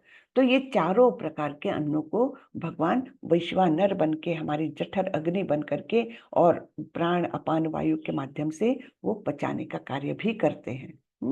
और ये एक बहुत ही इंपॉर्टेंट श्लोक आता है। प्रभुपाद जी इसको सबसे ज्यादा कोट करते हैं ना, प्रभुपाद जी हर लेक्चर में अनेक अनेक श्लोक कोट करते हैं। तो ये श्लोक ऐसा है, इसको सबसे ज्यादा बार प्रभुपाद जी कोट करते हैं, इतना महत्वपूर्ण है। सर्वस्य चाहम हृदि सन्निविष्टो मत्त स्मृतिर्ज्ञानमपोहनञ्च वेदैश्च सर्वैरहमेव वेद्यो वेदांत कृत वेद विदेव चाहम। क्या बोल रहे हैं भगवान, मैं प्रत्येक जीव के हृदय में आसीन हूँ और मुझसे ही स्मृति, ज्ञान तथा विस्मृति होती है। मैं ही वेदों के द्वारा जानने योग्य हूँ। निस्संदेह मैं वेदांत का संकलन करता तथा समस्त वेदों का जानने वाला हूँ। तो क्या क्या देते हैं, स्मृति, ज्ञान और विस्मृति। अब सबको ये सवाल आता है, स्मृति और ज्ञान तक तो ठीक है, बहुत अच्छा काम है, लेकिन विस्मृति क्यों देते हैं? तो विस्मृति भी बहुत आवश्यक है। नहीं तो क्या होगा, हम जब एक योनि से दूसरी योनि में जाएंगे और हमारी अगर स्मृति एकदम ताजा रही तो क्या हो जाएगा, हमको पिछले जन्म का सब याद आ जाएगा और हम बहुत कंफ्यूज रहेंगे। हमको ये समझ में नहीं आएगा कि ये हमारे माता पिता है कि वो पिछले जन्म वाले माता पिता है ना। तो इस प्रकार सारा कंफ्यूजन रहेगा। और तो और इसी जीवन में भी कई दुखद घटनाएं हमारे जीवन में आती है। अगर हमको विस्मृति ना मिले तब तो हम उस दुख से कभी उभर ही नहीं पाएंगे। तो इसलिए भी विस्मृति की बहुत आवश्यकता होती है। फिर मैं ही वेदों के द्वारा जानने योग्य हूँ। निस्संदेह मैं वेदांत का संकलन करता तथा समस्त वेदों का जानने वाला भी हूँ। तो वेदों के द्वारा जानने योग्य भी वही है और वेदों को जानने वाले भी वही है और वेदों के संकलन करता भी वही है। तो सारा ही जो वेद, जो जिसे कहा गया है ज्ञान, जो है वो भगवान से ही आता है। द्वामिमौ पुरुषौ लोके क्षरश्चाक्षर एव च क्षरः सर्वाणि भूतानि कूटस्थोक्षर उच्यते। जीव 2 प्रकार के हैं, च्युत तथा अच्युत। भौतिक जगत में प्रत्येक जीव च्युत अर्थात क्षर होता है और आध्यात्मिक जगत में प्रत्येक जीव अच्युत अर्थात अक्षर कहलाता है।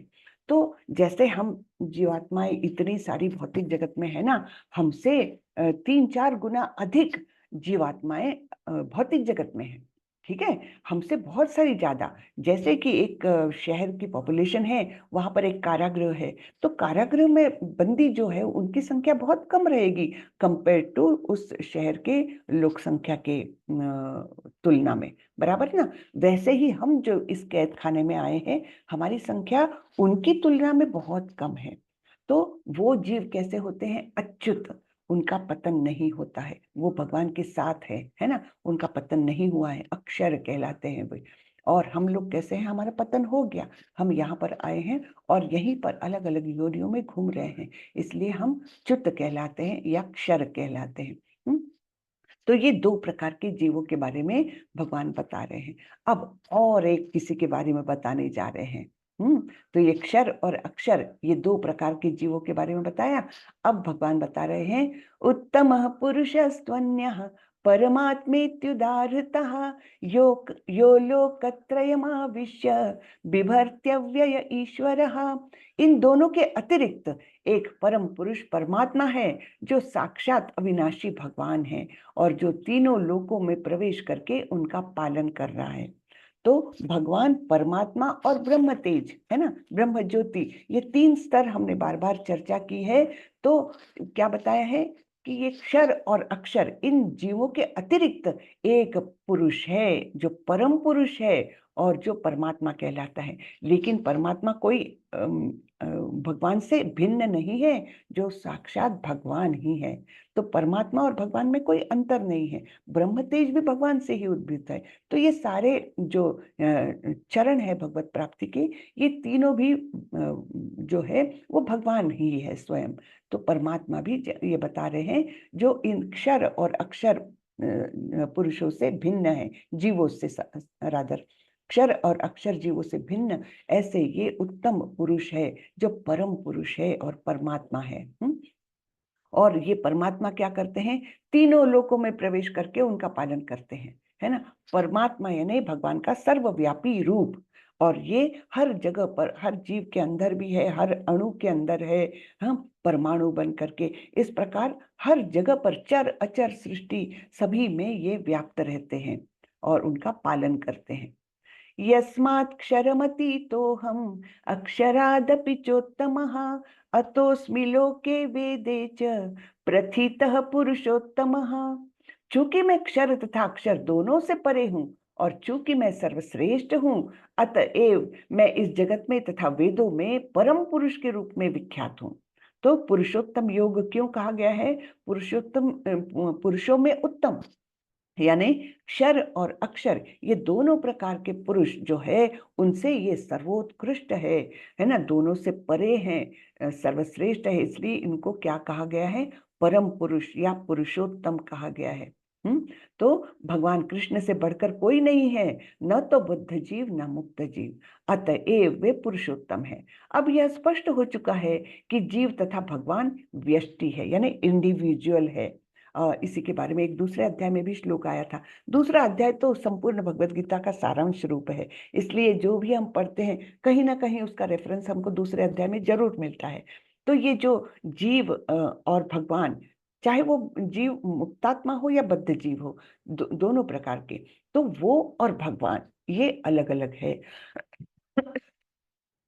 हर जीव का आत्मा ये अलग अलग है। हाँ, तो ये व्यष्टि आत्माएं हैं। अंतर इतना है कि जीव चाहे बद्ध अवस्था में रहे या मुक्त अवस्था में, वह शक्ति में भगवान की अकल्पनीय शक्तियों से बढ़कर नहीं हो सकता। चाहे कुछ भी हो जाए, हम भगवान की बराबरी नहीं कर सकते। यह सोचना गलत है कि भगवान तथा जीव समान स्तर पर है या सब प्रकार से एक समान है। इनके व्यक्तित्वों में सदैव श्रेष्ठता तथा निम्नता बनी रहती है। उत्तम शब्द अत्यंत सार्थक है, भगवान से बढ़कर कोई नहीं है। तो कई संप्रदाय ऐसे हैं जो सो कॉल्ड संप्रदाय है, ऑफिशियल नहीं, जो क्या मानते हैं, उनको मायावादी कहा जाता है। वो लोग क्या मानते हैं, क्या फर्क है, ये देवता की पूजा करो, वो देवता की पूजा करो, हम भी तो जब शुद्ध हो जाते हैं तब हम भगवान हो जाते हैं। ऐसा बिल्कुल नहीं है। हम चाहे कुछ भी कर ले, हम भगवान नहीं हो सकते। तो ये जो आप भी नारायण, मैं भी नारायण, सभी कोई तो नारायण है, शुद्ध जीव है ना, ये जो संकल्पना है, ये प्रभुपाद जी हमेशा उस पर टीका करते हैं। ये बराबर नहीं है, क्योंकि भगवान की तुलना, हम भगवान की तुलना में कुछ भी नहीं है। हाँ, तो ये हमने कभी नहीं सोचना चाहिए कि मैं अगर ये तपस्या कर लूंगा तो मैं भगवान हो जाऊंगा। नहीं हो सकते। जीव जीव रहेगा, भगवान भगवान ही रहेंगे। तो ये, और हमेशा भगवान हमसे श्रेष्ठ रहेंगे, चाहे हम कितने भी शुद्ध हो जाए, चाहे हम कुछ भी कर ले। गुणात्मक दृष्टि से हम भगवान के जैसे हो सकते हैं शुद्धिकरण के बाद, है ना। भगवान भी सच्चिद आनंद स्वरूप है, हम भी सच्चिद आनंद शुद्ध स्वरूप में आ सकते हैं, लेकिन फिर भी भगवान विभू है, हम अणु हैं। ये हम श्रेष्ठता और निम्नता की वो बराबरी कभी भी नहीं कर सकते हैं। हाँ, तो ये यहाँ पर स्पष्ट हो जाता है। यो मामेवम सम्मूढ़ो जानाति पुरुषोत्तमं स सर्वविद भजति माम सर्वभावेन भारत। जो कोई भी मुझे संशय रहित होकर पुरुषोत्तम भगवान के रूप में जानता है, वह सब कुछ जानने वाला है। अतएव हे भरत पुत्र, वह व्यक्ति मेरी पूर्ण भक्ति में रत होता है। तो भगवान की श्रेष्ठता को जो जानता है, भगवान कितने महान हैं, ये जो जानता है, वह भक्ति में केवल आ सकता है। तो नहीं तो जो देवता लोग और उनकी तुलना करते हैं लोग कि क्या फर्क पड़ता है, मैं शिव जी की पूजा करूं, कृष्ण की करूं, एक समान ही तो नहीं है। लेकिन बिल्कुल नहीं, ऐसा नहीं है। भगवान की श्रेष्ठता की तुलना की ही नहीं जा सकती। बाकी सारे देवी देवता जो है वो भौतिक जगत में मर्यादित है। शिव जी का स्थान बहुत भिन्न है, जीव नहीं है वे, हाँ, जीव तत्व नहीं है। लेकिन ब्रह्मा जी जीव तत्व है, अन्य सारे देवता लोग जीव तत्व है, और हम भी जीव तत्व है। शिव जी का स्थान बहुत अलग है। शिव जी शंभु तत्व, उनका तत्व ही अलग है। ठीक है, तो वो एकदम अलग कैटेगरी में आते हैं। फिर भी वो भी विष्णु तत्व नहीं बन सकते, भगवान विष्णु तत्व है। ठीक है, तो ये हमने इसकी भिन्नता को समझना चाहिए, और तब कहीं हम योग्य मार्ग पर अपने आप को रख सकते हैं। बराबर है। तो जो भगवान को पुरुषोत्तम भगवान के रूप में जानता है, वह सब कुछ जानता है और भक्ति में आ सकता है। इति गुह्यतमं शास्त्रम् इदं मुक्तं मया नघ एतद् बुद्ध्वा बुद्धिमान्यास् कृतकृतश्च भारत। हे अनघ, अनघ यानी क्या, पापों से मुक्त, संपूर्णतः पापों से जो मुक्त है वो अनघ कहलाता है। यह वैदिक शास्त्रों का सर्वाधिक गुप्त अंश है जिसे मैंने अब प्रकट किया है। जो कोई इसे समझता है वह बुद्धिमान हो जाएगा और उसके सारे प्रयास पूर्ण हो जाएंगे। तो ये जो है भगवान के बारे में जो जो बातें बताई है, भौतिक जगत के बारे में बताई है कि ये कैसे उल्टा एक अश्वत्थ वृक्ष है जो प्रतिबिंब स्वरूप है आध्यात्मिक जगत का। और हम लोग यहाँ पर अलग अलग योनियों में घूमते रहते हैं। ठीक है ना, इसका पोषण 3 गुणों के द्वारा होता है। लेकिन इसके बाहर निकलने का एकमात्र मार्ग क्या है? असंग शस्त्रेण दृढ़ेन छित्त्वा, है ना, विरक्ति के शस्त्र द्वारा इसको काटो, इसके बाहर आओ, और फिर ऐसे स्थान की खोज करो। जब विरक्ति मन में आएगी तब कहीं जाकर हम भक्ति में आएंगे, है ना। तब ऐसे स्थान की खोज करो जहां जाकर के वापस नहीं आना पड़ता। फिर उस स्थान का वर्णन किया है भगवान ने, न तद भासयते सूर्यो न शशांको न पावकः, है ना। वो स्थान ऐसा है जहां पर ना सूर्य की जरूरत है, ना चांद की जरूरत है, ना बिजली, ना अग्नि, है ना। वो पर अपने आप में स्वयं प्रकाशित ऐसा धाम है। वो धाम का वर्णन किया भगवान ने। फिर भगवान ने बताया है कि मैं क्या क्या करता हूँ। कामाविश्य च भूतानि धारेयम में हमोजसा, है ना। तो एक तो वो बताया है, नहीं, गामाविश्य च भूतानि धारे हमोजसा पुष्णामि चौषधि सर्वा सोमो भूत्वा रसात्मका। यानी मैं सारे लोकों में प्रवेश करता हूँ और हर ग्रह को अपनी अपनी कक्षा में स्थित करता हूँ, उनको यहाँ वहाँ डगमगाने नहीं देता। और फिर चंद्रमा के माध्यम से मैं सारे वनस्पतियों का भी पोषण करता हूँ, ये भी बताया। फिर बताया कि हम वैश्वानरो भूत्वा, यानी मैं वैश्वानर बन के तुम्हारे जठर में भी हूँ, पाचन अग्नि बन के। और फिर मैं प्राण और अपान वायु के माध्यम से सारे अन्नों को पचाता हूँ। इतने सारे कार्य करते हैं भगवान हमारे लिए। फिर क्या बोलते हैं? सर्वस्य चाहम हृदय सन्निविष्टो मत्तः स्मृति ज्ञानम अपोहनं च। मैं सबके हृदय में स्थित होकर के सबको ज्ञान, स्मृति और विस्मृति देता हूँ। और फिर जो वेदों को जानना चाहता है, जो मुझे जानता है, वो वेदों को जानता है, क्योंकि मैं ही वेदों के द्वारा जानने योग्य हूँ, मैं ही वेदों का जानकार हूँ, और मैं ही वेदांत का संकलन करता भी हूँ। ये सब बातें भगवान ने यहाँ पर बताई है। और फिर अंतिम चरणों में भगवान ने बताया है कि किस प्रकार दो प्रकार के जीव होते, क्षर और अक्षर। जो क्षर जीव है वो हम लोग बद्ध जीव, इस भौतिक बंधन में पड़े हुए, और जो अक्षर जीव है वो मुक्तात्माएं हैं जो भगवत धाम में रहते हैं। लेकिन भगवान बोलते इन दोनों प्रकार के पुरुषों से भी मैं भिन्न हूँ और मैं सर्वोत्कृष्ट हूँ, और जो मेरे इस स्वरूप को जानते हैं वे सब कुछ जानते हैं। ठीक है ना। तो ये इतना सुंदर ज्ञान भगवान ने हमको दिया हुआ है यहाँ पर। हरे कृष्णा। किसी को कुछ पूछना है तो बताइए। ये अपना अध्याय खत्म हो गया। हरे कृष्णा। कैसा लगा ये अध्याय बताएं। हरे कृष्णा माता जी, बहुत अच्छा लगा। है ना, बहुत सुंदर अध्याय है ये। हाँ, माता जी एक सवाल था मेरा। जी जी, हरे कृष्णा। माता जी ये जो आपने एक वृक्ष के बारे में बताया है जिसमें जड़ें इसकी ऊपर हैं और टहनियाँ हैं जो सब नीचे जा रही हैं, तो ये ऐसा जो वृक्ष है ये भौतिक जगत को कहा गया है, ठीक है। इन इस टाइप का जो वृक्ष है वो तो एग्जिस्ट करता ही नहीं है, क्योंकि वृक्ष का जो रिफ्लेक्शन एक तरीके से है ना आपको, वो हम उसको एक वृक्ष की तरह कह रहे हैं। तो जो चीज़ एग्जिस्ट ही नहीं करती उसको काटा कैसे जाएगा? मतलब कि वो तो उसका एक फॉल्स इमेज है जो कि हमें भक्ति से उसको धीरे-धीरे जो करके है कट करना है या उस इमेज को क्लियर करना है और ये मानना है कि सीधा पेड़ ये है ना? तो वो जो वृक्ष है उसको तो काटा नहीं जा सकता है, वो बस उसको वो जो हमारा जो भ्रम है उसको दूर किया जा सकता है। एग्जैक्टली, वही तो करना है। तो ये माया जाल जो है, ये माया जाल क्या हमको दिख रहा है हम जाल में बंधे हैं? हम बद्ध जीव है तो क्या हमको दिख रहा है हम रस्सियों से बंधे हुए हैं? नहीं दिख रहा है ना। तो ये तो महसूस करने वाली बात है और ये ज्ञान की बात है। तो उसको समझाने के लिए भगवान ने ये उपमा दी हुई है। तो कोई ऐसा ऐसा वृक्ष थोड़ी है, लेकिन इसको उपमा दी है कि ये आध्यात्मिक जगत ऐसा सुंदर है, इसका तो ये केवल प्रतिबिंब है। और दूसरी बात इसमें समझने लायक है कि जो जो भौतिक जगत में है वो आध्यात्मिक जगत में भी है, लेकिन उसका स्वरूप बहुत सुंदर है। यहाँ पर सब कुछ परवर्टेड है ना। जैसे यहाँ कामेच्छा जो है वो परवर्टेड स्वरूप है प्रेम का।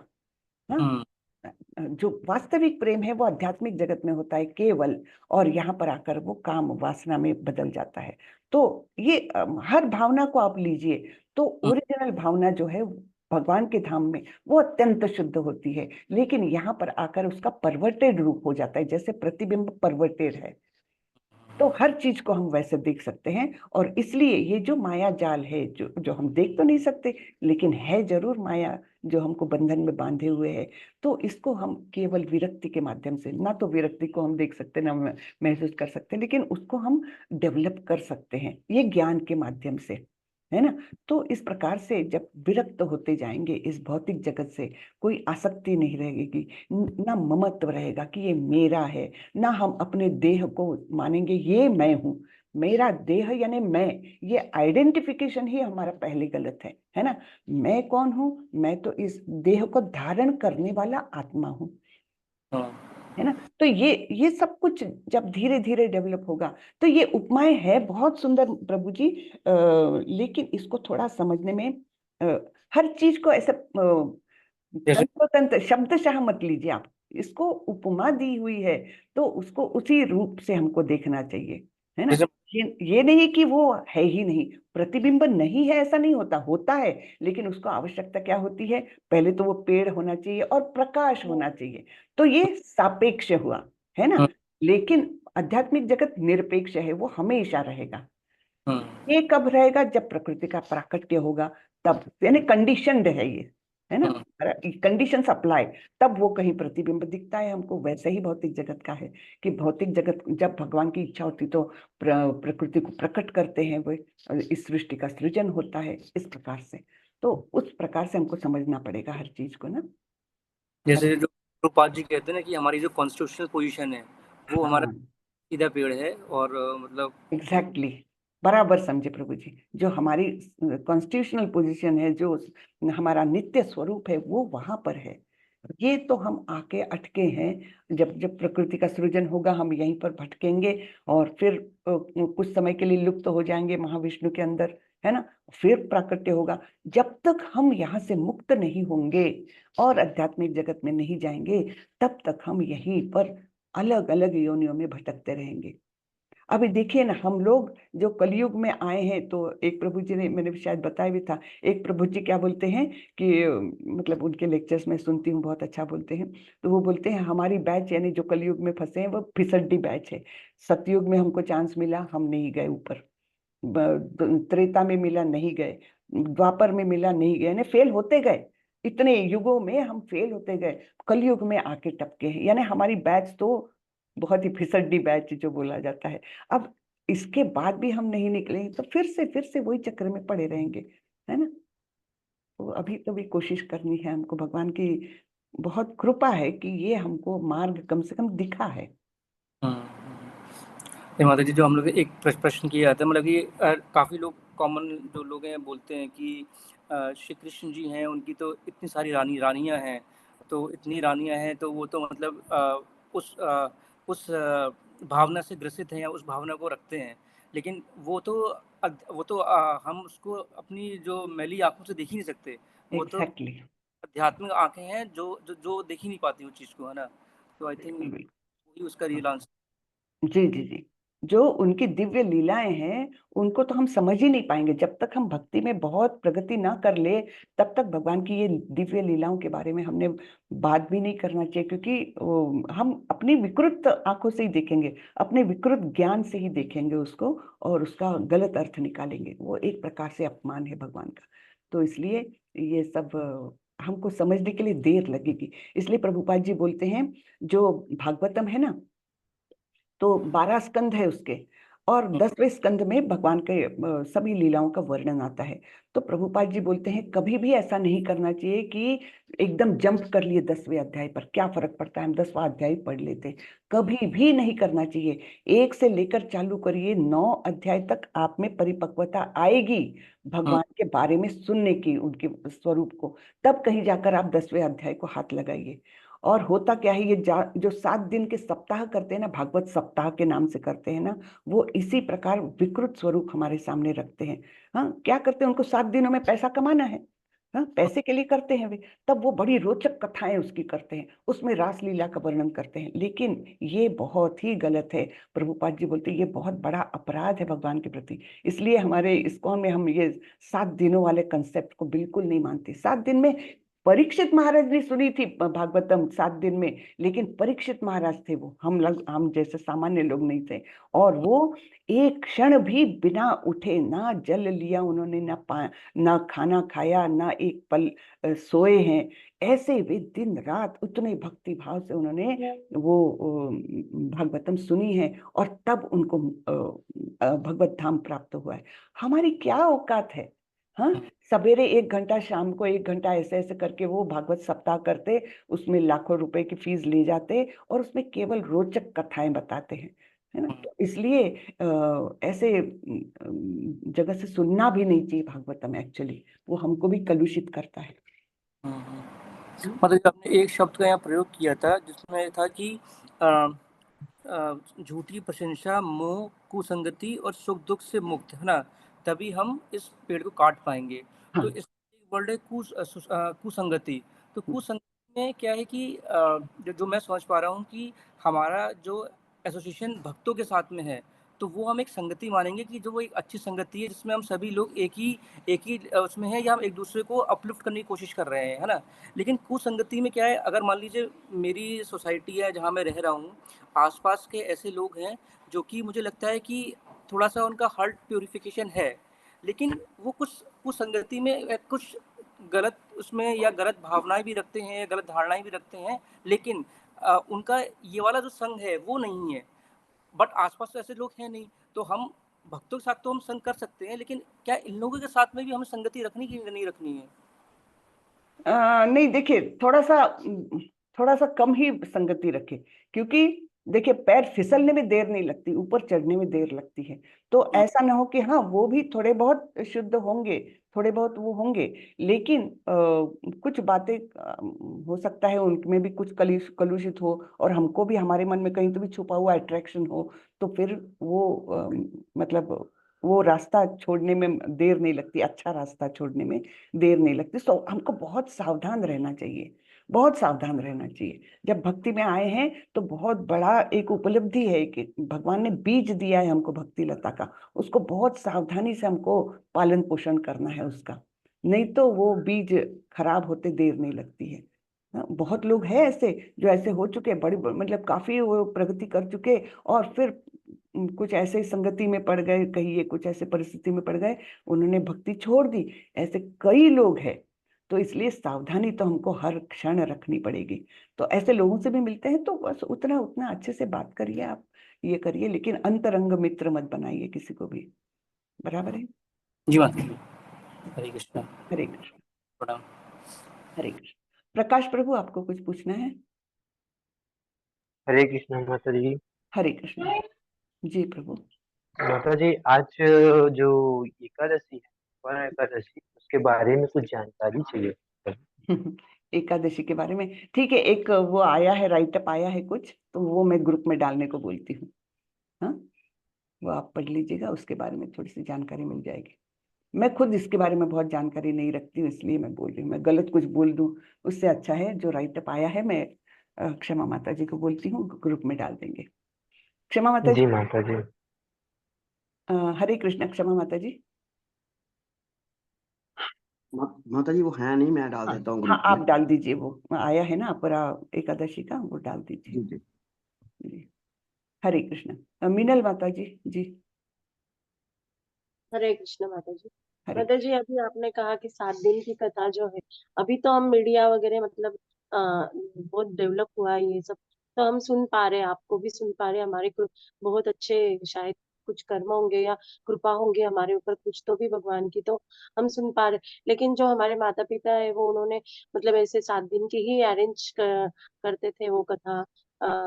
तो परंपरा से आने वाले भी गुरु थे, तो उनकी वजह से उन्हें पता चला, फिर वो हमें कथाएं सुनाते थे, फिर हम सुन पाए। फिर हमें पता चला कि परीक्षित महाराज जी ने 7 दिन कथा सुनी, या फिर जैसे गोकर्ण की कथा है, जो ऐसे भगवान के भक्तों की कथा उसमें आती है 7 दिनों में। 7 दिनों में तो क्या माता जी, हम तो मतलब अभी अभी पता चल रहा है आपके, आपसे सबसे सुन के, आप जैसे मतलब एकदम शुद्ध भक्तों से सुन के पता चल रहा है कि भागवतम का एक श्लोक भी हम लोग एक मंथ भी कंप्लीट नहीं कर पाएंगे, एक महीने तक उसके ऊपर चर्चा हो सकती है, इतना उसमें ज्ञान है। एक श्लोक भागवत भागवत नहीं सॉरी गीता जी का एक श्लोक लिए तो उसके ऊपर एक महीने तक हम कथा कर सकते, इतना सारा ज्ञान है उसमें। एक साल तक कथा कर सकते, इतना सारा ज्ञान उसमें है। लेकिन अभी अभी ये सब पता चल रहा है माता जी।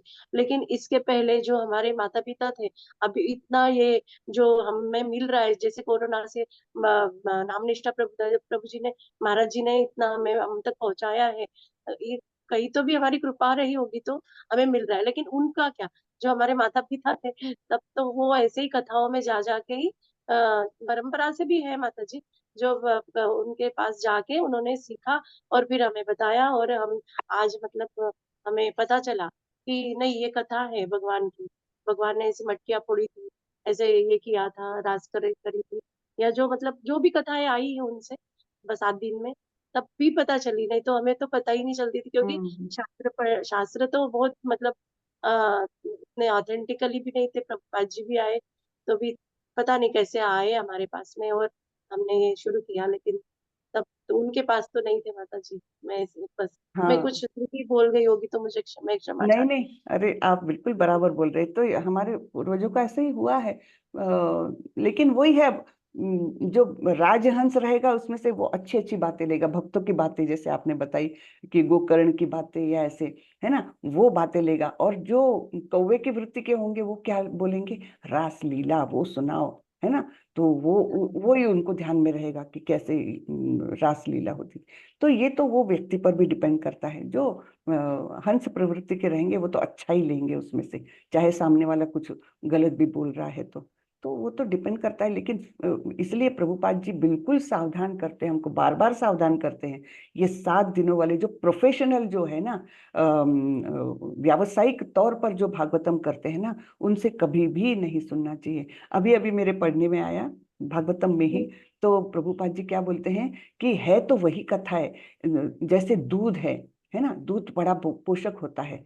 हाँ, लेकिन आप सोचिए उस दूध को एक सांप ने अपनी जीभ लगा दी, जिह्वा लगा दी है, तो वो क्या हो जाएगा, पॉइजन हो जाएगा, है ना, जहर हो जाएगा। वैसे ही है तो ये सारी कथाएं बड़ी ही पोषक, हमारे लिए बड़ा दिव्य अनुभव करा सकती है, लेकिन वो व्यावसायिक लोग इसको क्या करते हैं, उसमें मसाला डाल करके एक प्रकार से सांप ने दूध को स्पर्श कर लिया, ऐसे वो जहर बन जाती है, हमारे मन को कलुषित कर सकती है। तो सावधानी हमको रखना है ना। इसलिए प्रभुपाद जी बार बार सावधान करते हैं, व्यावसायिक लोगों से ये सुनना यानी आप जहर भरा दूध पी रहे हो, इतना ध्यान में रखना है। परंपरा से जो आए हैं उनसे तो सुन सकते हैं। हाँ हाँ, परंपरा से आए हैं, वो व्यावसायिक है ही नहीं ना, आपके माता पिता आपको बता रहे हैं, तब तो वो व्यवसाय के लिए थोड़ी ना बता रहे हैं। लेकिन जो व्यावसायिक होते हैं वो तो उसको रोचक बनाने के लिए ये करते हैं। क्या करते हैं, ऐसी ऐसी कथा बताते हैं कि सामने वाली लेडीज सब रोने लगती है, फिर बहुत हंसने लगती है, फिर मतलब ये सब केवल उसमें भावनाएं डाल देते हैं। जो भक्ति डालना चाहिए वो अलग रह जाती, भावनाओं का प्राबल्य हो जाता है, तो वो हमको अवॉइड करना चाहिए। बराबर ना माता जी? जी। जी। जी। हरे कृष्ण। तो चलिए आज के लिए इतना ही। हरे कृष्णा।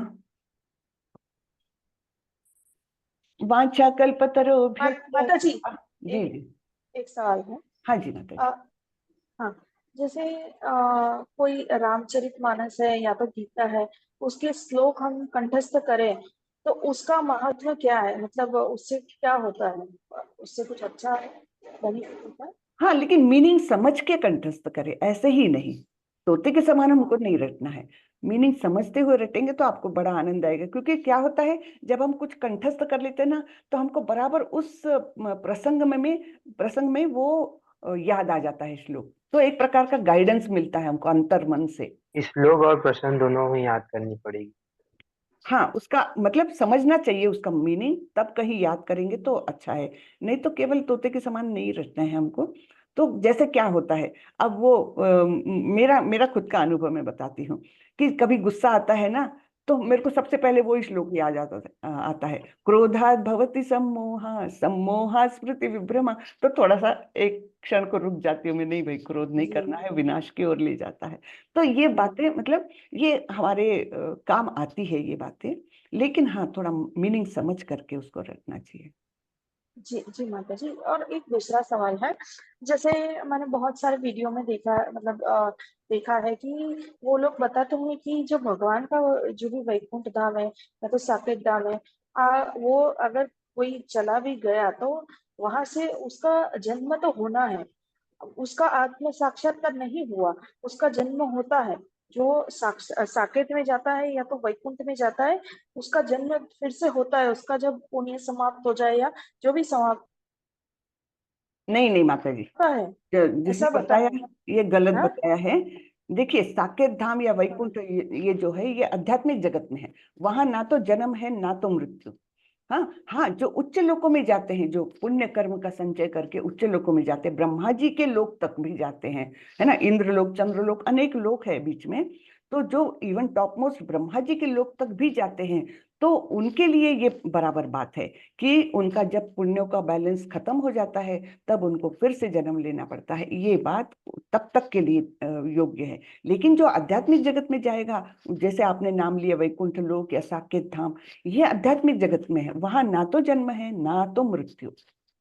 ठीक है, तो वहां जाकर के, इसलिए तो गत्वा न निवर्तन्ते तद्धाम परमम मम, वहां जाकर के किसी का फिर से पुनर्जन्म नहीं होता, यहाँ नहीं आना पड़ता। तो तो माता जी, आत्म साक्षात्कार और वैकुंठ में जाना ये दोनों चीजें तो अलग अलग है, राइट? जैसे कि मोक्ष है, मतलब मोक्ष और ये धाम में जाना वो दोनों चीज अलग है, राइट? मोक्ष मतलब भगवान में एक हो जाना, और ये हाँ, है। नहीं, मोक्ष मुक्ति जिसको कहते हैं, वो लोग क्या करते हैं, वो लोग समझते हैं कि बस भगवान में हम विलीन हो जाएंगे, लेकिन वो उनकी उनकी पहुंच रहती है ब्रह्म तेज तक। जो ब्रह्म ज्योति है वहां तक उनकी पहुंच रहती है। वो स्टेज ऐसी है, एक जगह पर अभी अभी पढ़ा मैंने कि वो स्टेज ऐसी है, अगर वहां से उन्होंने भक्ति को अपनाया तब वो भगवान तक जा सकते हैं, अन्यथा उनका पतन होने के बहुत चांसेस रहते हैं। तो जैसे ये 4 कुमार थे, तो वो भी पहले कहाँ तक थे, वो भी उन्होंने मुक्ति पा ली थी, वो ज्ञानी थे, तो वो केवल ब्रह्म ज्योति तक की स्टेज तक थे, लेकिन वहां से उन्होंने प्रगति की, भगवत धाम को गए। तो वो बॉर्डर लाइन है। हाँ, तो आप इधर भी आ सकते हो, उधर भी जा सकते हैं, ऐसी वो स्टेज है। ठीक है ना? तो हमको अभिलाषा करनी है, भगवत धाम जाने की, भक्त बनने की अभिलाषा करनी है। बराबर ना? जी जी जी, हरे कृष्ण। जी, हरे कृष्ण। तो हरे चलिए, कृष्ण हरे कृष्ण जी। जी बोल रहे हैं जो अपना आज का एकादशी व्रत है तो विधि पूर्वक ही होना चाहिए ना? विधि यानी उसमें सिर्फ अन्न का त्याग है प्रभु जी, बाकी कोई खास विधि नहीं है। केवल अन्न का त्याग करे और ज्यादा से ज्यादा भक्तिमय कार्य करे, ये दो ही कंडीशंस होती है एकादशी में। जी माता जी, तो वो बाकी कुछ जैसे देखिए, कर्म कांड की ओर आकर्षित मत होइए। कर्म कांड तो हमको मतलब कोई प्रगति नहीं देगा भक्ति में। लेकिन हाँ, जी आप कुछ भगवत गीता आज ज्यादा पढ़े, जप ज्यादा करे, ज्यादा कंसंट्रेशन से करे, और अन्न का त्याग करे कम से वो। हाँ, अन्न को नहीं खाते, इतना है निश्चित रूप से। तो वो एकादशी सफल है। और कल का पारणा समय होता है, उस समय मर्यादित समय में आपने अन्न का प्राशन करना चाहिए, जो भगवान को भोग चढ़ाया हुआ अन्न, उसको खाना चाहिए। ठीक है? तो वो एकादशी सफल मानी जाती है। जी माता कोई जी, तो कर्मकांडीय कुछ भी करने की जरूरत नहीं है ऐसा। जी माता जी, हरे कृष्ण माता जी, आपसे मैं जानना चाहता था। हरे कृष्ण। जी, हरे कृष्ण। तो चलिए, वाचा कल्पतरोभ्यश्च कृपा सिंधुभ्यैव च पतितानां पावनेभ्यो वैष्णवेभ्यो नमो नमः। अनंत कोटि वैष्णव वृंद की जय, श्रीला प्रभुपाद की जय। हरे कृष्ण। कृष्ण हरे कृष्ण माता जी, दंडवत प्रणाम। धन्यवाद। हरे कृष्ण माता जी, दंडवत प्रणाम। धन्यवाद। दंडवत प्रणाम।